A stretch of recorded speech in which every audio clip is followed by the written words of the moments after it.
de pousser le cri de joie. Oh, oh, oh, oh, oh. Ciel ouvert. Ciel ouvert. Le ciel est ouvert. Oh, je peux contempler sa gloire. Je peux voir combien il touche. Je peux voir combien il est en train de régler le problème des hommes. Ah, il y a un Dieu ici ce soir. Le créateur du ciel et de la terre. Le maître de l'univers, visible et invisible. Celui qui commande toutes choses. Oh. Ah. Ah. Ah. Amana Aziata Kweko. Kukulani atua makumbe kolomaiwa. Wali tuluba yukondo boshanda maya. Wiluse dania ukautwe mamelo ya oke nania. Wilisa tule fasene. Barano shana na maikenta. Wikika lusa nuvale. Wekantora no somani de pa. Ruka dabo shanda yama. Acclame. Acclame le Seigneur. Acclame Jésus.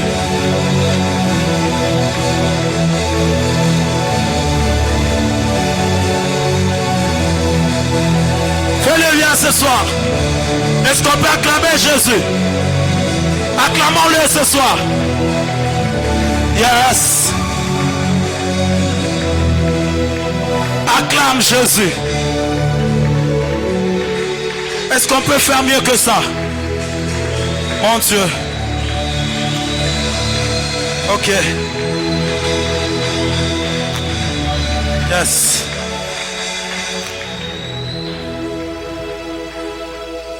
Merci Jésus. Merci Seigneur. Jésus, merci.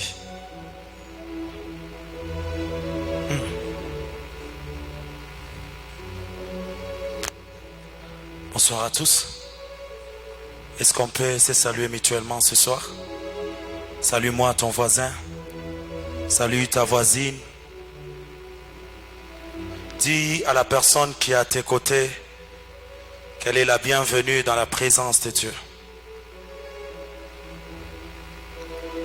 Ça m'étonne de voir qu'il y a des gens qui n'ont pas salué le voisin du derrière. Amen, amen.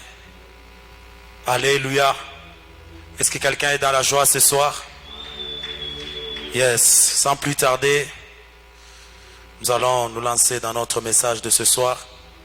Mais avant d'aller plus loin, je tiens du haut de cette chair à dire merci au Seigneur, le Dieu Tout-Puissant, pour sa mesure de grâce, pour ses choix et pour cette sélection.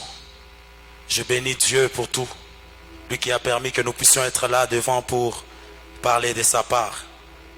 Et ce soir, j'aimerais particulièrement dire merci à nos parents spirituels. Je parle de notre père, le prophète Paulin et maman Patty. Nous sommes tellement reconnaissants envers vous, papa et maman. Ce soir, je suis très reconnaissant. Merci pour tout ce que vous êtes pour nous.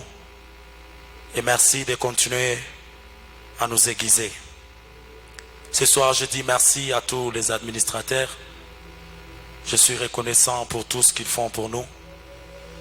Et ce soir, je suis en train de reconnaître leurs bienfaits dans nos vies. Je dis merci ce soir à toi qui es là. Merci d'être venu dans cette salle qui n'est pas comparable à d'autres salles parce qu'il y a la présence de Dieu ici. Alors je te bénis, toi qui es là ce soir. Je dis merci à tous les collèges de bergers, les prédicateurs et particulièrement à tous ceux qui m'ont précédé, entre autres le berger Patient, le berger Jonas, le berger Patou. Je suis tellement reconnaissant et j'ai été béni par ces hommes de Dieu. Est-ce qu'on peut acclamer le Seigneur pour leur vie? Alors, on ne va pas perdre beaucoup de temps. Nous allons ouvrir nos Bibles ce soir pour lire la parole de Dieu. Nous sommes dans Genèse 26, du 1er au 6e verset. Nous allons sauter pour lire le 12e et le 13e verset. Genèse 26. Genèse 26. Nous allons lire le premier jusqu'au 6e verset. Est-ce que nous pouvons lire ensemble? 1, 2, go. Il y eut une famine dans le pays, outre la première famine qui eut lieu du temps d'Abraham. Et Isaac alla vers Abimelech, roi des Philistins, à Guérar. L'Éternel lui apparut et dit: ne descends pas en Égypte, demeure dans le pays que je te dirai. Séjourne dans ce pays-ci, je serai avec toi et je te bénirai, car je donnerai toutes ces contrées à toi et à ta postérité. Je tiendrai le serment que j'ai fait à Abraham ton père. Je multiplierai ta postérité comme les étoiles du ciel. Je donnerai à ta postérité toutes ces contrées, et toutes les nations de la terre seront bénies en ta postérité. Parce qu'Abraham a obéi à ma voix et qu'il a observé mes ordres, mes commandements, mes statuts et mes lois. Le 6e verset, la Bible dit: et Isaac resta à Guérar. Nous prenons le verset 12. La Bible dit: Isaac s'aima dans ce pays et il recueillit cette année le centuple, car l'Éternel le bénit. Cet homme devint riche et il alla s'enrichissant de plus en plus jusqu'à ce qu'il devint fort riche. Est-ce qu'on peut acclamer la parole de Dieu?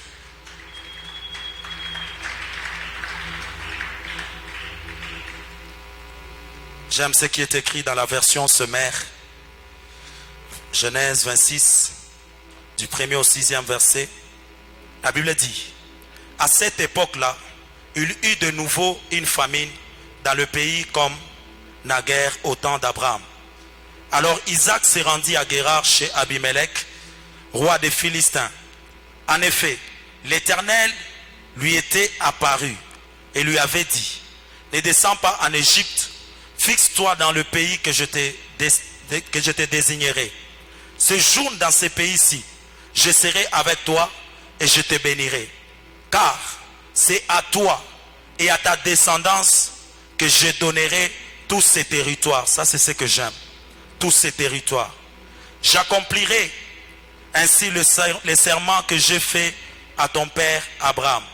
Je rendrai ta descendance aussi nombreuse que les étoiles du ciel. Et je lui donnerai tout ce territoire-ci. Et tout le peuple de la terre seront bénis en ta descendance. Je le ferai parce qu'Abraham m'a obéi et qu'il a observé mes prescriptions, mes commandements, mes préceptes et mes lois. C'est pourquoi Isaac resta à Guérar. Retiens-moi cette phrase. C'est pourquoi Isaac resta à Guérar. Le verset 12, la Bible dit: Isaac fit des semailles dans le pays et récolta cette année-là le centuple de ce qu'il avait sémé. L'Éternel le bénissait. Isaac devint un personnage important. Son importance s'accrut encore et il devint même un homme très puissant.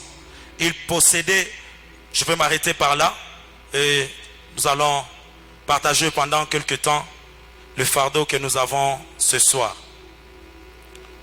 L'histoire que nous venons de lire, c'est l'histoire d'un homme qu'on appelle Isaac. Et notre thème dit simplement: Isaac s'aima dans ce pays et il devint. Ce que j'aime avec ce thème, c'est qu'il y a le processus de transformation. En fait, Isaac est un homme qui a une vie, une nature quelconque. Mais cet homme est appelé à devenir. Or, personne ne peut devenir s'il n'y a pas eu de transformation. Parce que toute personne qui est appelée à devenir doit passer par certaines étapes. C'est pourquoi la Bible nous relate l'histoire de cet homme. Et avant d'aller plus loin, pour voir ce qui s'est passé dans sa vie, j'aimerais commencer par dire que l'histoire commence avec une situation un peu délicate. L'histoire d'Isaac dans le chapitre 26 commence avec une triste réalité. La Bible dit il eut une famine. Donc la cause ou encore le début de cette histoire, c'est cette famine qui a frappé. Il eut une famine. Et comme nous le savons bien, avant d'aller plus loin, nous devons comprendre c'est quoi la famine. Parce que si vous comprenez bien le sens de la famine, vous allez comprendre pourquoi Isaac voulait fuir. Alors par définition, la famine est un fléau de plus redoutable qui consiste en la privation denrées alimentaires. La famine est un fléau de plus redoutable qui consiste en la privation des denrées alimentaires. En d'autres termes, la famine est une disette absolue. La famine, c'est une disette absolue. Et j'aime une définition qui dit que la famine est un manque d'aliments par lequel une population souffre de faim. C'est un manque d'aliments par lequel une population souffre de faim. Alors écoutez, une réalité, c'est que quand l'histoire d'Isaac a commencé, il n'y avait pas de famine. La famine a surgi. Parce que quand Abraham est décédé et qu'il a laissé Isaac, il n'a pas laissé Isaac au temps de la famine. Mais il s'est fait que la famine a apparu. La famine a surgi. Ce n'était pas une situation qui avait commencé auparavant, mais c'est une situation qui est arrivée. Ce soir, j'aimerais dire à une personne, c'est que dans le parcours sur la terre, dans notre vie sur la terre, tout ne sera pas rose. Il y a des temps de joie, mais il y a aussi des temps de tristesse. Il y a des temps compliqués, mais il y a aussi des temps favorables. Et Isaac a connu les deux périodes. Il a connu la période d'abondance que son père lui avait donnée, parce que son père l'avait béni. Il lui avait ligué toute sa richesse. Mais plus tard, Isaac connaît quelque chose, c'est que il y a eu la famine. Et quand la famine a frappé dans le pays, bien aimé, vous savez, la famine, c'est une situation compliquée. Lorsqu'elle apparaît, elle peut créer plusieurs dégâts. La famine, c'est une période de la vie où tout n'est plus favorable, où tout devient compliqué. C'est une période de la vie où les choses ne sont pas à leur place, où vous sentez que votre vie est secouée. Ce qui fait que tout homme, dans les temps de crise, son premier réflexe, ça a été toujours la peur de mourir. Et toute personne qui a peur de mourir fera tout pour sauver sa vie. Alors écoutez bien où je vous amène ce soir. Parce que avant qu'Isaac puisse s'aimer, Isaac a voulu fuir. Parce que tout réflexe d'un homme qui est dans le temps de crise, c'est de trouver un remède pour s'en sortir. Et Isaac voulait aussi fuir vers l'Égypte. Parce que du temps de son père avait fui vers l'Égypte. Mais il se passe quelque chose. Quand Isaac veut fuir, Dieu l'interdit de fuir. J'aimerais bien t'expliquer cette histoire avant d'aller plus loin. Isaac a eu peur. Il a voulu fuir parce que la famine avait frappé le pays. Mais Dieu ne lui a pas permis de fuir. Mais une chose que j'ai remarqué, c'est que Isaac, lorsqu'il prend la décision de fuir, Isaac ne sait pas ce que Dieu veut de lui. Alléluia. Nous sommes dans notre semaine de famille. Et vous devez savoir qu'il y a des décisions que l'on peut prendre qui auront des répercussions sur le reste de famille, qui peuvent avoir des conséquences sur notre propre vie et sur la vie des autres. Alors qu'est-ce qui m'a plu? Isaac prend la décision de fuir. Mais pendant qu'Isaac veut fuir, Dieu l'interdit. Mais vous savez pourquoi? Isaac, en voulant fuir, il ne savait pas qu'il deviendrait un modèle pour les gens. Isaac, en voulant fuir, il ne savait pas qu'il était un précurseur pour d'autres personnes. Parce que quand vous lisez la parole de Dieu, vous allez vous rendre compte que plus tard dans la Bible, il y a deux personnes qui font face à la même situation. Et là, je suis en train de parler du premier type de personne qui est Abimelech. Et je parle du deuxième type de personne qui est Boaz. Mais quand vous lisez l'histoire, vous allez vous rendre compte que la famine avait frappé Bethléem. Et Elimelech plutôt était pressé de sortir. Et quand il est sorti, il est allé à Moab.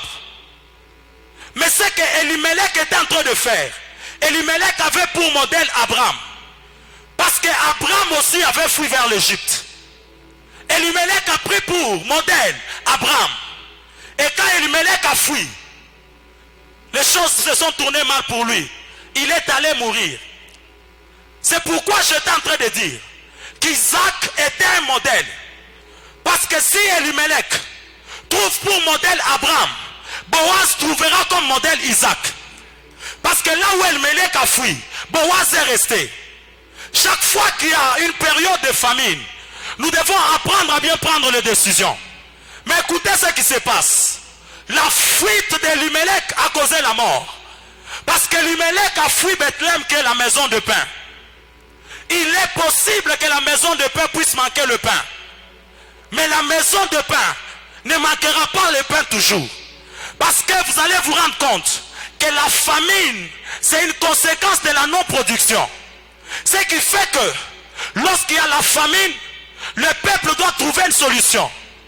Et Boaz avait compris que du temps d'Isaac, Isaac n'avait pas fui. Isaac était resté dans le pays et Isaac avait semé. Donc moi aussi je ne veux pas fuir. Je ne veux pas suivre Elimelech. Lui peut fuir, mais moi je vais rester. Mais il y a une vérité importante ici. C'est que lorsque Isaac décide de rester, il devient modèle pour Boaz. Mais Elimelech prend pour modèle Abraham. Mais il y a une vérité, c'est que lorsque vous quittez la maison de pain vers Moab, vous risquez de perdre beaucoup de choses. Parce que la période de la famine, c'est une période qui a trop de conséquences. Tu peux sortir et mourir. C'est pourquoi c'est une période où il faut beaucoup écouter Dieu. C'est le départ de cette histoire. Mais ce que j'aime, c'est que c'est possible que Bethléem manque le pain.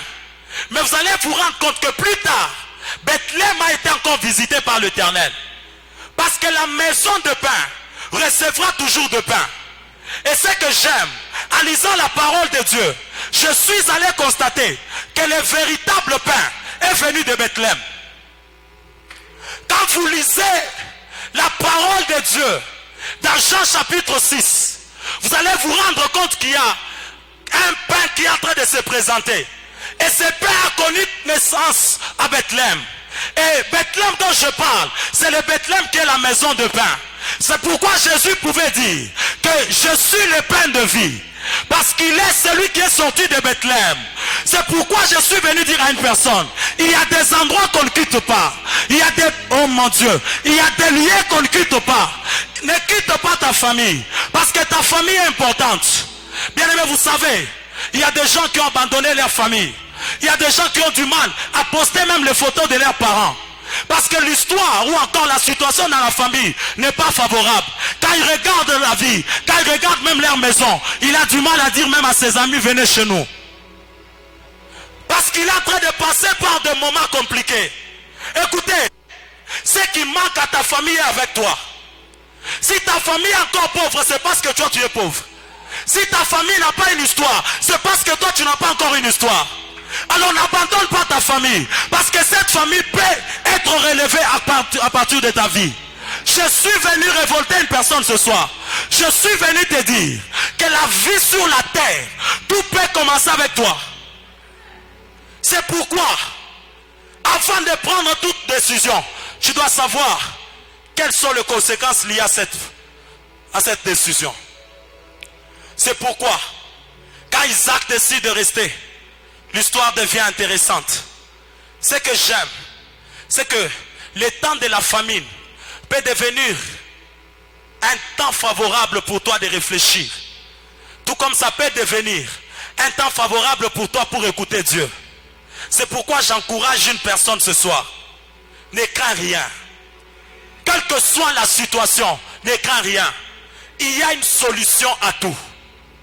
Bien-aimés frères et sœurs, vous allez vous rendre compte dans Luc chapitre 15 que c'est la famine qui a amené le fils prodigue à réfléchir et à prendre une décision de rentrer chez le père. C'est la famine qui a permis à ce fils, quand il a regardé, il s'est dit non, je ne peux pas mourir ici, j'ai tellement faim, mais à cause de cette situation, je vais rentrer chez mon père. Il y a que lorsque la famine prend la forme de l'épreuve, cela peut devenir ton usine de transformation. Parce que c'est lorsque cet enfant est rentré chez son père qu'il a reçu ce qu'il n'avait pas avant. Oh mon Dieu. Je suis en train de dire à une personne ce soir, peut-être que le moment difficile de ta vie est en train de t'amener à prendre certaines décisions qui n'étaient pas bonnes. Mais je viens t'encourager ce soir. Tu peux encore consulter Dieu. Tu peux encore prier l'Éternel. Parce que nos réactions lors des crises sont très importantes. C'est pourquoi j'aimerais dire à une personne, lorsque la crise frappe l'Égypte, c'est une usine qui doit transformer la vie de Joseph.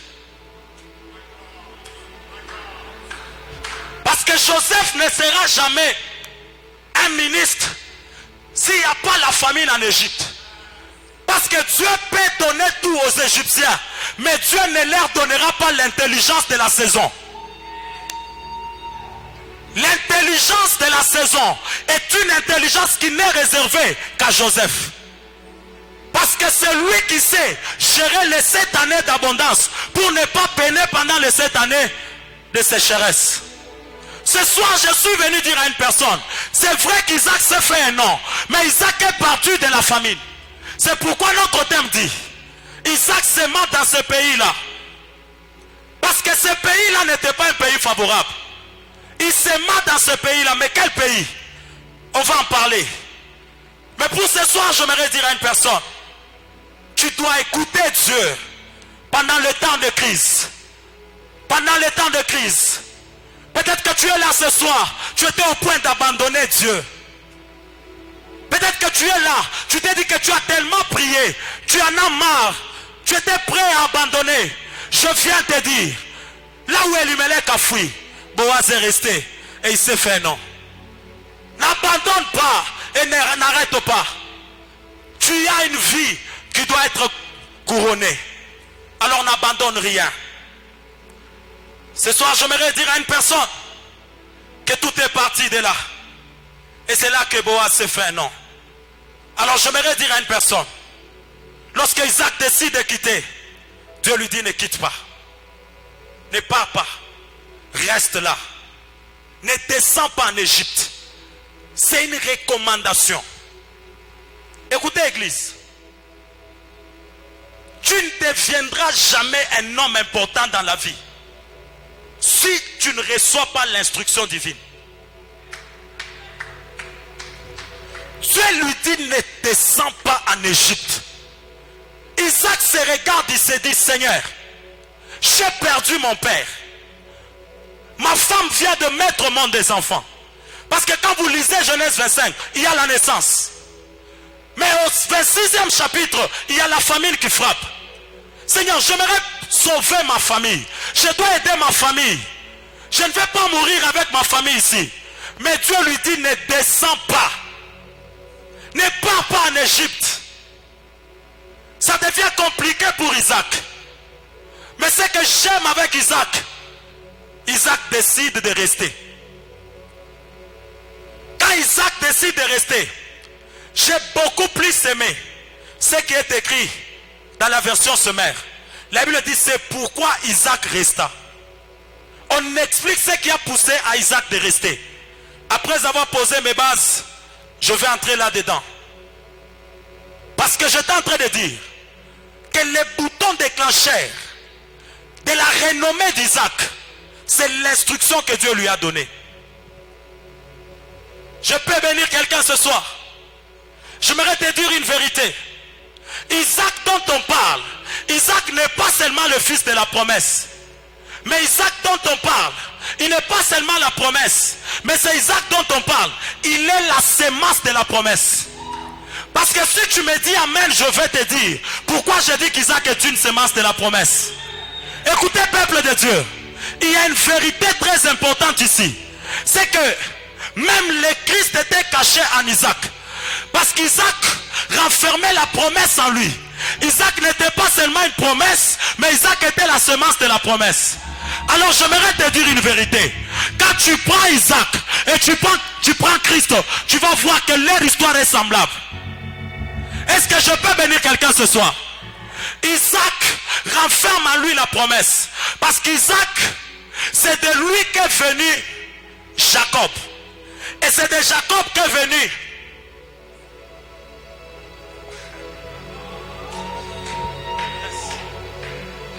Amen, amen. Amen, amen. Quand Isaac met au monde Jacob, Jacob met au monde les 12. Et c'est à partir des 12 que Jésus est venu. Parce qu'il est de la tribu de Juda. J'aimerais dire à quelqu'un, les hommes comme Isaac ne sont pas des hommes qui doivent prendre leur vie à la légère. Parce qu'Isaac peut être la percée qui renferme une percée. Isaac est une bénédiction qui renferme une bénédiction. C'est pourquoi vous allez vous rendre compte, pendant qu'il était en train d'aller avec son père à la montagne, c'est lui qu'on allait offrir. Et Isaac avait accepté de porter le bois. Qui est celui qui porte le bois? Si ce n'est pas Jésus-Christ qui porte le bois de sa croix. Je suis venu dire à une personne ce soir, Isaac était le fils que Dieu avait demandé à Abraham. Il lui a demandé son fils unique, celui qu'il aimait. Mais pourquoi Dieu a ignoré Ismaël? Pourquoi il a ignoré Ismaël? Il a dit qu'Isaac était l'unique et qu'Isaac était le fils qu'il aimait le plus. Quel est le fils que le père aime le plus et qu'il va offrir si ce n'est Jésus? Alléluia. J'aimerais te dire une vérité ce soir. Tu dois comprendre qui tu es. Avant de poser n'importe quel acte, tu dois comprendre qui tu es. Isaac a vu le bois. C'est lui qui l'a porté. Et il a posé la question à son père. Ça, c'est ce que j'aime. Isaac porte le bois. Mais Isaac ne connaît pas que c'est lui qu'on va tuer. Mais quand Jésus porte le bois, lui connaît que c'est lui qu'on va tuer. Alors écoutez une vérité. Lorsque Isaac arrive à la montagne, ce que j'aime avec Isaac, Isaac n'a pas refusé d'être tué. Parce qu'en réalité, pour faire l'offrande, il fallait d'abord tuer, égorger l'offrande en question, afin de mettre sur l'autel. Mais vous allez vous rendre compte que quand Abraham arrive à la montagne et qu'il veut offrir Isaac, il n'a pas égorgé l'enfant. Il avait les couteaux, mais il l'a d'abord placé sur l'autel. Et vous allez vous rendre compte que l'autre deuxième sacrifice qui a été d'abord cloué sans être égorgé, c'était Jésus. Je suis en train de vous dire qu'Isaac n'était pas seulement une promesse, mais Isaac était la sémence de la promesse. Parce qu'il fallait qu'Isaac pose des actes qui deviendront plus tard la référence de ce que Jésus devait faire. C'est pourquoi vous allez vous rendre compte que quand on a lié Isaac, il n'a pas refusé. Même quand on l'a placé sur l'autel, il n'a pas refusé. Parce qu'il savait très bien que c'était le type de Christ à la croix. Il était là, il a transporté son bois. Et quand il est arrivé à la croix et qu'on voulait le prendre, lorsqu'on voulait le tuer, il n'a pas refusé qu'on puisse le clouer. Il a accepté totalement sa mort. Mais j'aime la vérité, c'est que Isaac, tu ne prendras pas la place de Christ. Tu peux représenter Christ, mais tu ne prendras pas la place de Christ. Tu peux être celui par qui Dieu va passer pour mettre au monde son fils unique. Mais tu ne seras jamais ce fils unique. C'est pourquoi vous allez vous rendre compte qu'Isaac n'a jamais été tué. Lorsqu'on a voulu le tuer, le bélier est sorti. Mais lorsqu'on a voulu tuer le Christ, aucune main n'a empêché. Parce que c'était Christ qui devait payer le prix pour nous. C'est pourquoi je suis venu dire à une personne, Isaac dont on parle, c'est pas n'importe qui. Et Isaac se retrouve à Guérard. Et pendant qu'il est à Guérard, il veut fuir la famine. Et Dieu lui dit, ne descends pas. Ne descends pas. Et Isaac resta. Il s'agit de l'obéissance. Isaac a obéi à Dieu. Il est resté. C'est pourquoi vous allez vous rendre compte lorsqu'on veut expliquer la gloire que Christ a reçue, on commence par énumérer sa soumission et son obéissance. Parce qu'Isaac était d'abord le signe de l'obéissance. Et Isaac a accepté d'être placé jusqu'au niveau de l'autel. Isaac a manifesté sa soumission. C'est pourquoi 7 ans plus tard, il devait avoir un nom totalement renommé au niveau des Guérards. Je reviendrai sur ça le vendredi. Mais j'aimerais dire une vérité à une personne. Lorsque tu es enfant de Dieu, et que tu sens que les choses ne sont pas favorables, et que tu sens que les choses sont compliquées sur ton chemin, sache que tu n'es pas n'importe qui. Dieu a une histoire avec toi. C'est pourquoi en venant dans cette salle ce soir, je suis venu dire à une personne que ta situation va changer, et les gens seront étonnés de voir comment est-ce que tu t'es fait un nom pendant la famine. Comment est-ce que tu t'es fait un nom? Parce que tu n'es pas n'importe qui. Alors écoutez une vérité. J'aime ça. Isaac obéit à Dieu et il reste. Mais la version Semeur dit c'est pourquoi il resta. Vous savez pourquoi la version Semeur explique le pourquoi? Parce que lorsque Isaac se retrouve devant la situation, il regarde à gauche, il voit la famine. Maintenant il regarde à droite. Quand il regarde à droite, il voit les promesses que Dieu avait faites à son père les concernant. Il regarde à droite, il voit l'alliance que Dieu avait traitée avec son père les concernant. Et quand au-dessus de tout ça, il commence à réfléchir, il se rend compte que Dieu lui a dit non seulement de rester, mais qu'il le bénira dans ce pays et qu'il lui donnera tout ce territoire. Alors Isaac place la balance.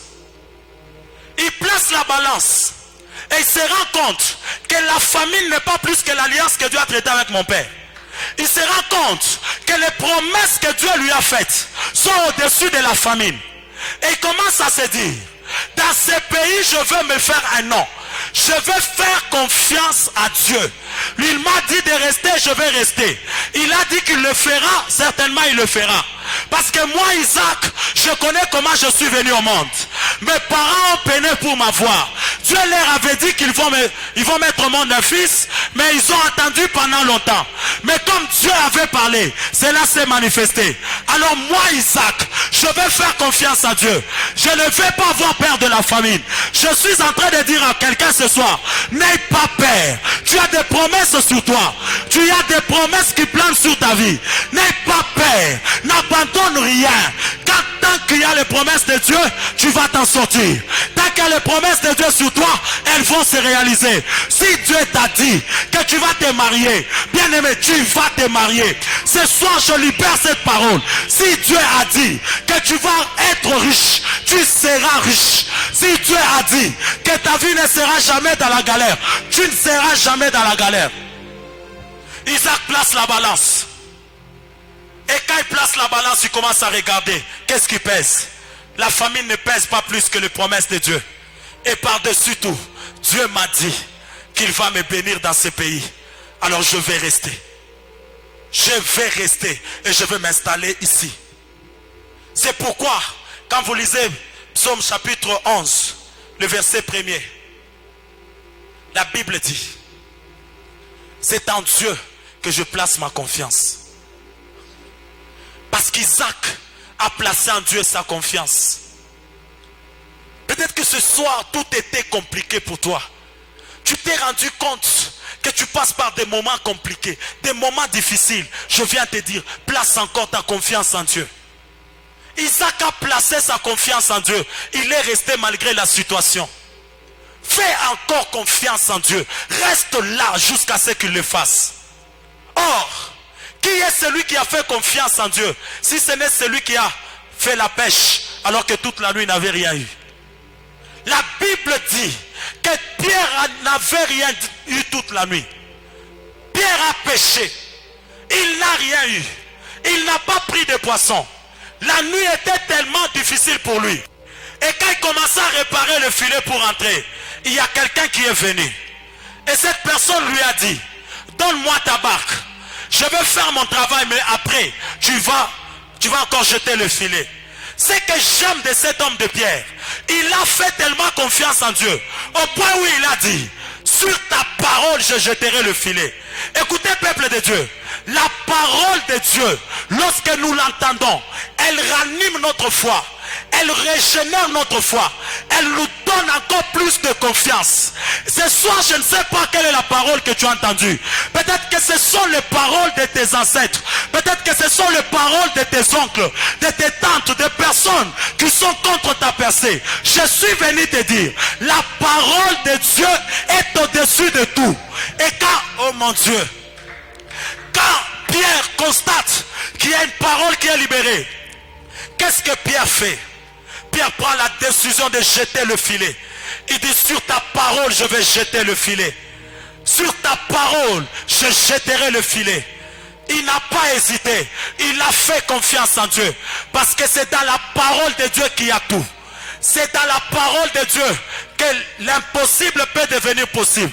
Parce que la Bible dit, la foi est une ferme assurance. Mais il y a une définition que j'aime, c'est que la foi est nourrie par la parole. C'est de la parole que nous recevons la foi.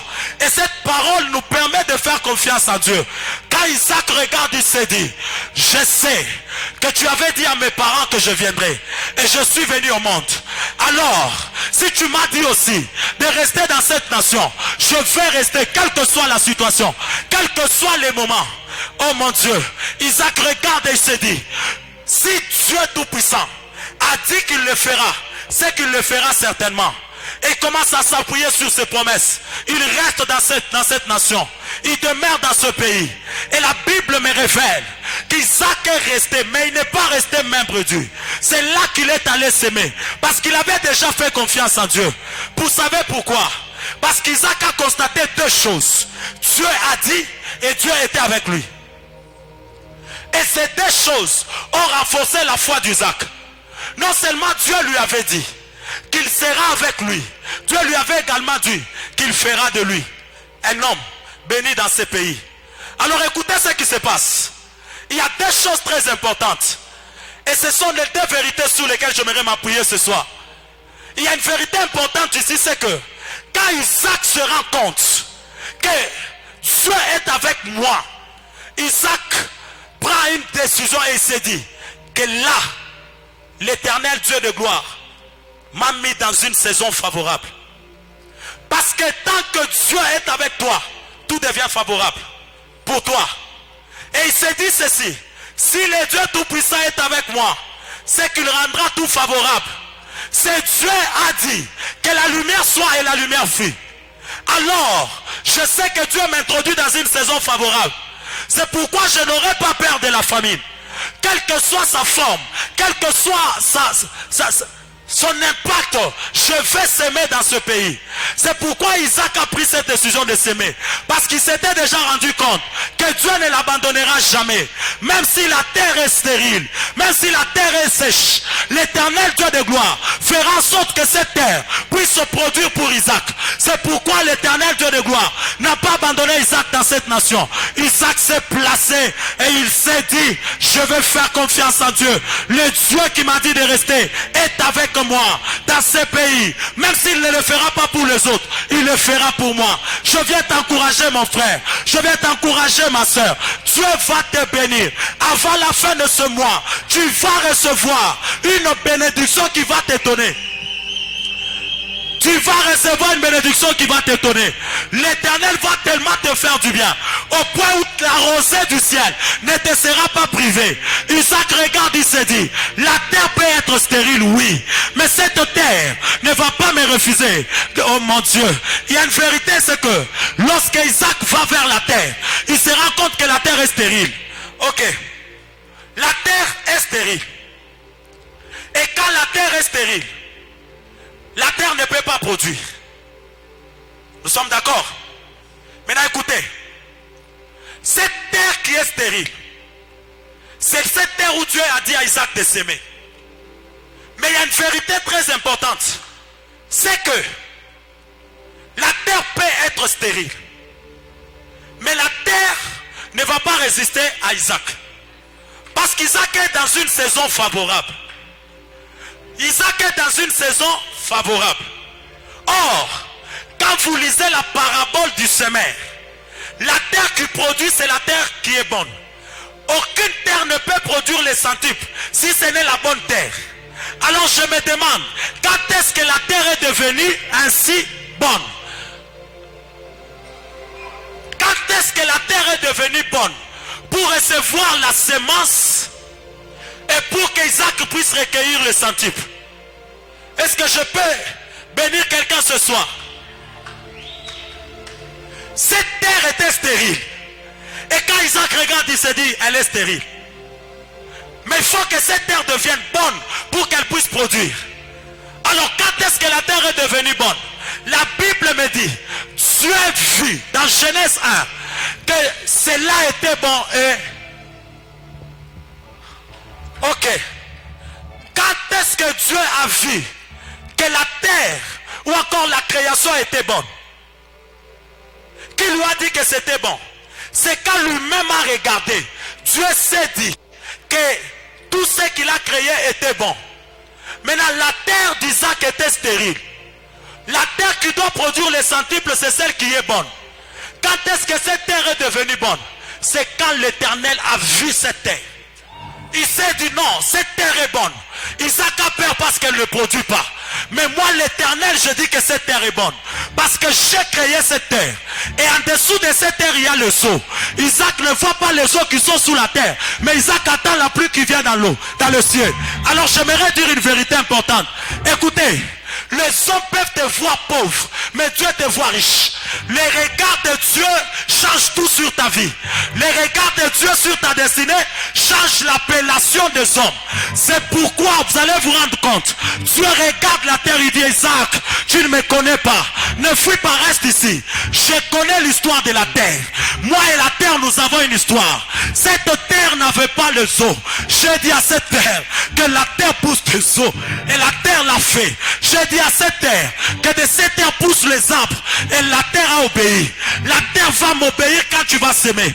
Alors dans ces pays, j'aimerais te dire, ne va nulle part. Parce que j'ai déjà vu que tout sera bon pour toi.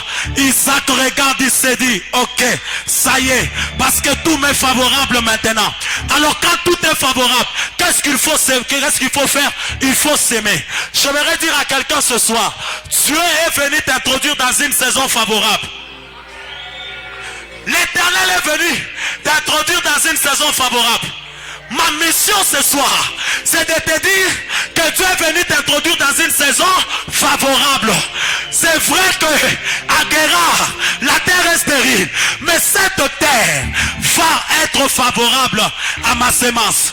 Pendant que toi tu ne dis pas Amen, j'entends quelqu'un qui me dit Amen. Et la personne est en train de me dire, la personne est en train de me dire, est-ce que je peux avancer ce soir? La personne me dit ce soir que la saison favorable, ce n'est rien d'autre que la saison où le prophète Samuel a dit à Saül que tout ce que tu trouveras à faire, fais-le. Car lorsque Dieu est avec toi, tout ce que tu trouveras à faire, fais-le. S'il faut créer l'entreprise, s'il faut te marier, fais. S'il faut ouvrir des comptes en banque, il faut. Parce que la saison, Dieu dit par la voix de Samuel, tout ce que tu trouveras à faire, fais-le, parce que tout devient favorable. Qu'est-ce qui peut résister à Dieu si l'Éternel a créé toutes choses? C'est là que Marie se présente. Marie est en train de dire, comment cela se fera-t-il? Marie, c'est que tu oublies, c'est qu'il y a une verge qui avait fleuri dans la tente d'assignation. La verge avait fleuri parce que la présence de Dieu était là. Je suis venu dire à une personne, c'est que toi tu crois impossible, c'est ce que Dieu est capable de faire. Je vois dans cette saison favorable l'Éternel faire des choses impossibles. Oh mon Dieu de gloire, il va te rencontrer ce soir, mais il te dira, on ne fera pas 6 mois de fiançailles. Il a soupra tabachaya. Oh mon Dieu de gloire, tu vas quitter cette salle et on te dira qu'on a appelé de l'autre côté. Il y a un contrat que tu dois signer. Oh mon Dieu de gloire, je sens une saison favorable. Toi qui es en train de te morfondre, toi qui es en train de te poser des questions, je suis venu te dire, Isaac était confronté à un problème, mais Isaac l'a réglé parce que l'Éternel était avec lui. Dieu dit, tout ce que tu trouveras faire, fais-le. Parce que tout est favorable. Qui est celui qui est entré dans cette saison? Si ce n'est Pierre. Qui c'est Pierre? C'est pourquoi Pierre a dit, sur ta parole, je jetterai le filet. Et je sais que ça va marcher. J'oublie la nuit. Il est vrai que la nuit a été dure. Il est vrai que janvier n'a pas été pour moi. Février aussi. Mars. Mais pas septembre. Ah, j'entends quelqu'un dire, pas septembre. C'est pourquoi, à partir du mois de septembre, la situation de cette église a changé. Dieu a déjà ouvert le ciel afin que tout ce que tu vas faire, que cela marche. Tu avais peut-être des doutes dans l'organisation de ton mariage, mais moi je viens te dire, quand la saison est favorable, il faut te jeter. C'est pourquoi je dis à une personne ce soir, l'Éternel va le faire et tu vas témoigner la fidélité de Dieu. Et la saison a déjà changé au sein de cette église. Et ça, l'Éternel me l'a confirmé. Il y a une grande bénédiction qui a été relâchée au niveau de l'église depuis le début du mois de septembre. Parce que ce mois, c'est un mois de semailles et de récolte. Mais ce que j'aime, Isaac n'a pas récolté l'année prochaine. Isaac a récolté la même année. Oh, écoutez, des promesses de l'année ne vont pas aller en 2023. Si Dieu t'a dit qu'il va le faire en 7 ans, il le fera en 7 ans. Oh mon Dieu, avant que décembre ne sonne, tu viendras dans ce temple dire merci à Dieu parce qu'il t'a béni. Écoutez, quand la saison est favorable, ce véhicule que tu veux payer, tu vas le payer. Quand la saison est favorable, c'est Minerval qui te complique, Dieu va te le donner. Tu vas payer le Minerval et en plus, tu vas terminer les études. Mais ce que j'aime avec Dieu, quand il te dit que la saison est favorable, l'entreprise que tu veux commencer, Dieu va te soutenir et tu vas commencer cette entreprise. Pendant que je suis en train de parler, j'entends quelqu'un qui me dit, est-ce que moi aussi je vais le faire? Je viens te dire, la parcelle que tu veux payer, Dieu va te donner les moyens et tu vas payer. La maison que tu veux construire, Dieu va te donner les moyens et tu vas construire. Ce soir est une soirée de... Tout est favorable. Tout est favorable. Alors écoutez des choses. Isaac, comme je le disais, c'est un type de personne. Par lui, Dieu inaugure une saison. Il y a des choses que je dirai le vendredi. Mais ce soir, il y a une vérité importante que j'aimerais te dire. Toute saison favorable a pour initiateur Dieu. Il est vrai que c'est Abimelech qui donne l'ordonnance pour qu'on te laisse libre. Mais Abimelech n'a pas la capacité d'arroser la terre. C'est pourquoi un homme comme Élisée, il savait comprendre les enjeux. Quand il regarde que la terre est stérile, il attaque la source. Parce qu'il sait, en tant que prophète en cette saison-là, ce qu'il fait, Dieu l'accompagne. C'est pourquoi j'étais en train de dire, Dieu est celui qui maîtrise les débuts de la famine et la fin de la famine. C'est pourquoi vous allez vous rendre compte qu'il est le Dieu qui peut dire à Élie, va à Guérite. Et quand c'est fermé, il est capable de dire à Élie, va à Sarepta. Je suis en train de dire à une personne ce soir, ta terre d'approvisionnement ne sera jamais enlevée de ta face. Parce que le Dieu des esprits des prophètes est un Dieu qui est capable de tout. C'est pourquoi, lorsque Isaac est en train de constater ce qui se passe et qu'il a déjà fait confiance en Dieu, il n'a pas seulement semé, mais Isaac a recueilli.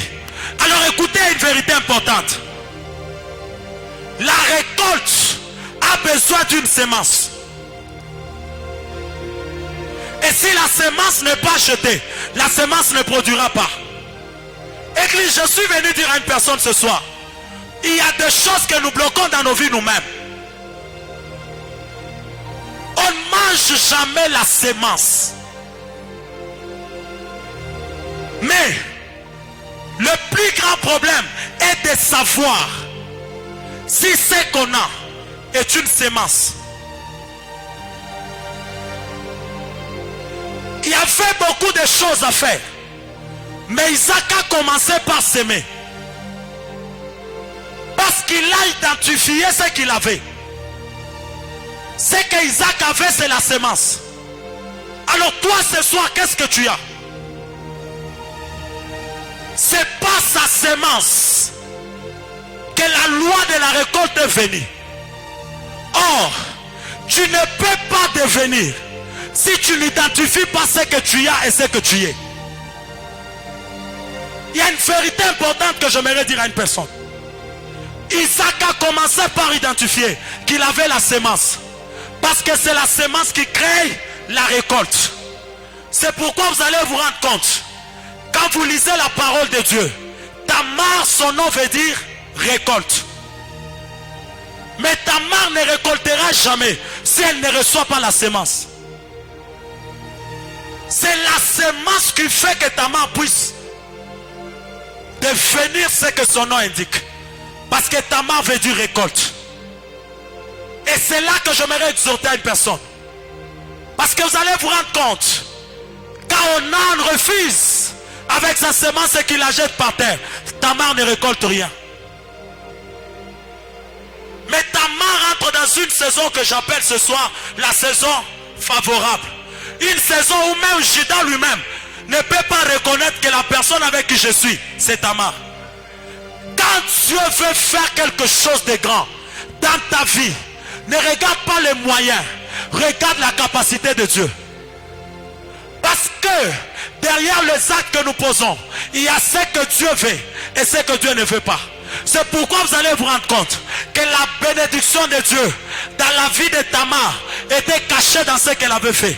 Et vous allez vous rendre compte que quand Dieu a visité cette femme, elle est entrée dans la lignée de ceux qui ont mis au monde notre Seigneur Jésus-Christ. Mais qu'est-ce qui s'est passé réellement? Il y a deux choses sur lesquelles je vais parler le vendredi. Mais ce soir, j'aimerais te dire une vérité. Écoute-moi bien.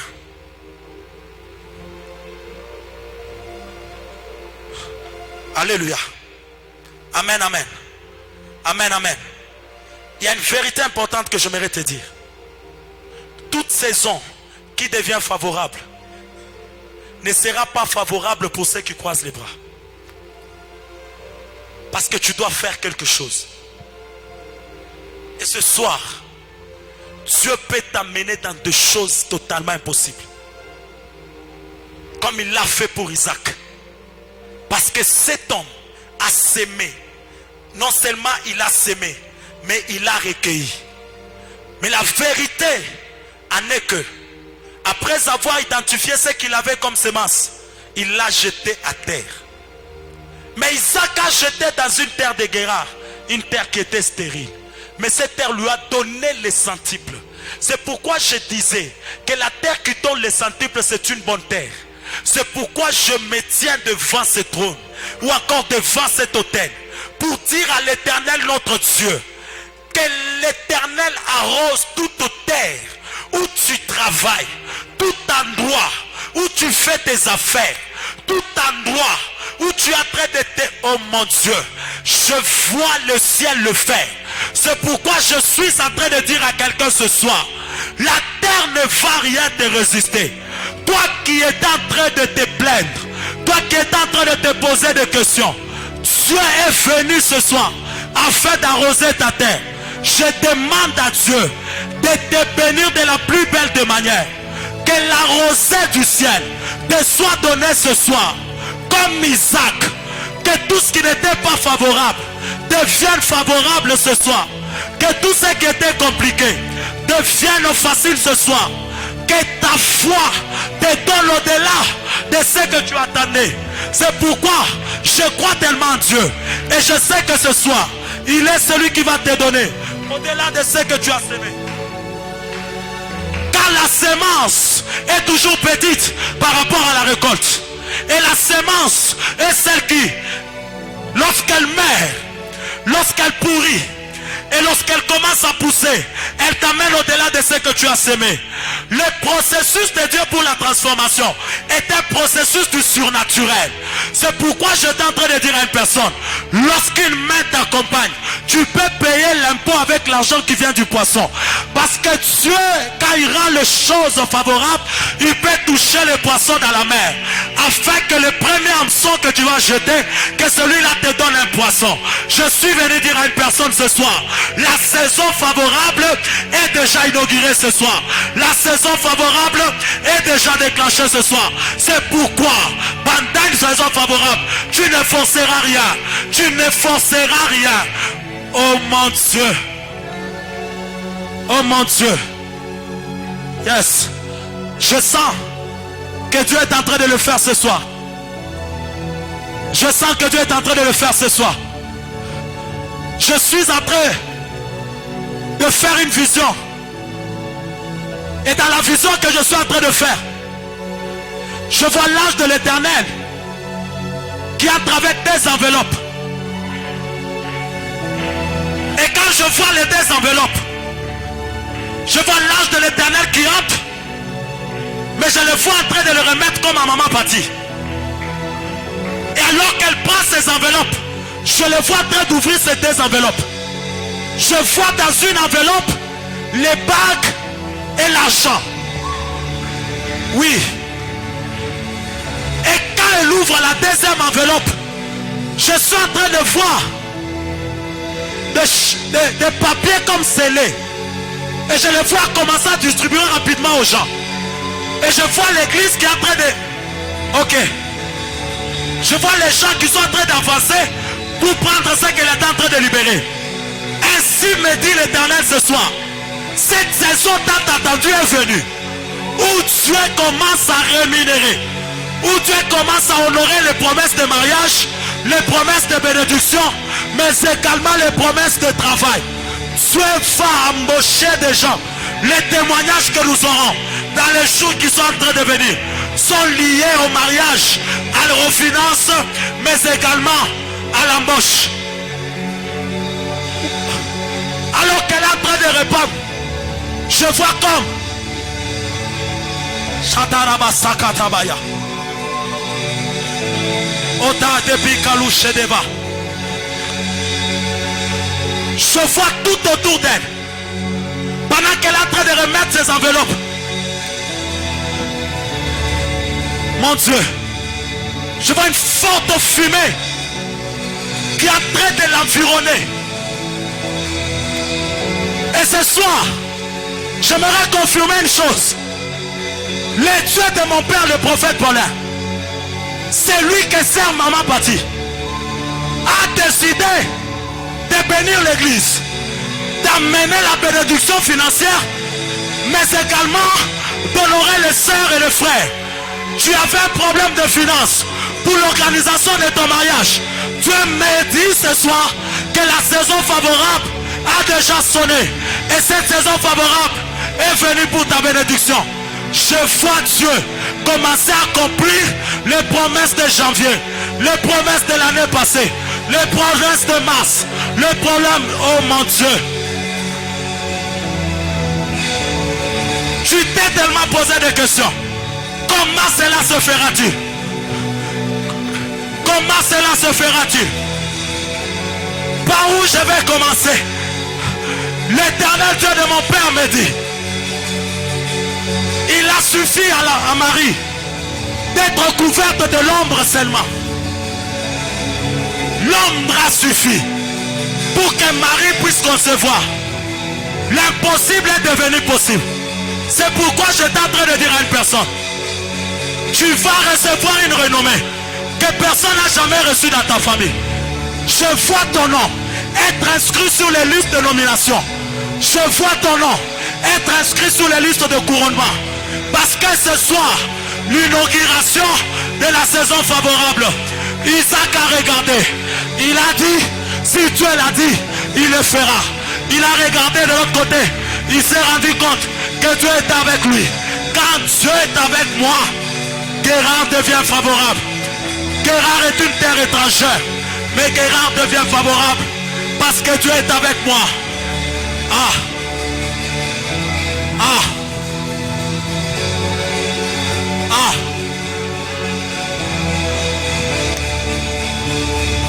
Ok. Ok. Ah. Il se passe des choses glorieuses ce soir. Il se passe des choses glorieuses ce soir. Je ne sais pas pourquoi Dieu est en train de relâcher cette bénédiction. Parce que je vois comme des mâles. Je vois des mâles qui contiennent l'argent. Dieu me dit que beaucoup de gens avaient des problèmes de finances dans cette église. Et l'Éternel a décidé ce soir d'ouvrir son bon trésor et de relâcher la pluie. Oh mon Dieu de gloire. Isaac a tellement sombré dans la famille. Et pendant que cette situation était là, il n'est pas resté main croisée. Il a semé. Sa semence a produit le centuple parce que Dieu était avec lui. Ah. On va te poser la question.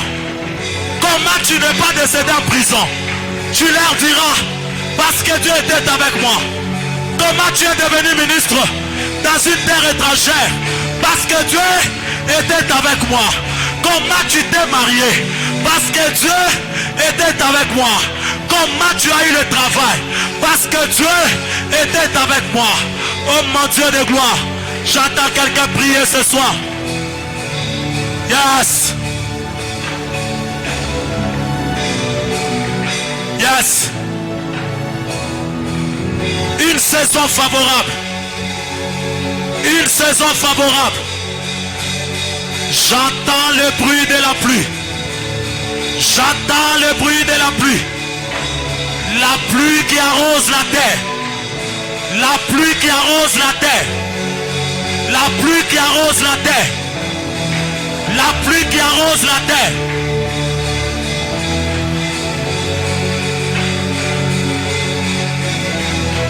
Ha. Ha. Ah. Ah. Ah. Ah. C'est lui qui t'a dit de rester. Il a préparé un mécanisme. Alors élève ta voix et prie. Élève ta voix et prie. Barabashadabayaka. Kunaya mauza ukua bahas. Elita ule peraliklo somita beral. Rakata babababosh. Rake manausa ukomi yake. Paulo taliatara osiberal. La rosée. La rosée.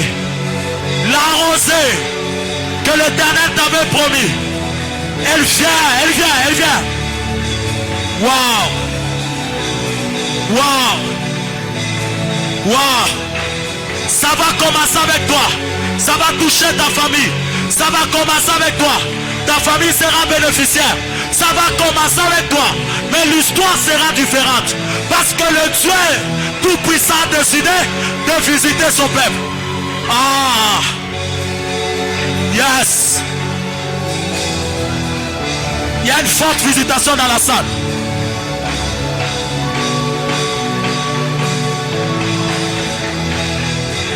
Il y a une forte visitation dans la salle. Alors que je suis en train de parler, la rosée du ciel est répandue. Il y a une forte visitation dans la salle. La saison est favorable. Quand la saison est favorable, jette le filet. Quand la saison est favorable, tout ce que tu trouves à faire, fais-le. S'il faut prier, prie. S'il faut... Aïe. Aïe. Aïe. Karabashandamaya. Karabashandarabasa. Landerato la videpa. Ukenya. Olomande usautua baoluekedesh. Ratatutula kita tutefato logo. Papalonda iba ukuatu emeyakos. Alulekenta luata ubalesh. Rakamalu tulande kwa. Ulande kwa buakosto nani ate. Rakato bratuleke shanda. E mama ya osi ya ukambi ya uke. Ulanda la yuntu meki ya tobania.